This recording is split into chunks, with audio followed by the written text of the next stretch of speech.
Hi everyone, welcome back to a new episode of Tech It's Simple. Today, in this video, I'm going to show you how you can log into your region's bank account. Watch the video till the end to log into your region's bank account.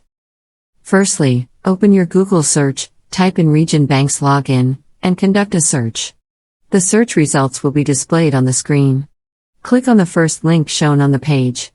Tap on three lines on the top right corner of the screen and click on the Login option. Choose an account you have, whether it's personal, business, or commercial. On the next page, select one of the given options. Enter your username and tap on Continue. If you want your username to be remembered next time you log in, tick mark on the box that says Remember my username. Enter your password associated with your Region Bank's account and click on Continue. Click on the Show option to check if you have entered your password correctly or not. This is how you can log into your region's bank account quickly and easily, just in a few steps. If you have any thoughts or queries, let us know in the comments section. Don't forget to subscribe to our channel. Also, press the notification bell icon so that YouTube will notify you whenever we post a new video. I hope this video was helpful to you. Thank you so much for watching.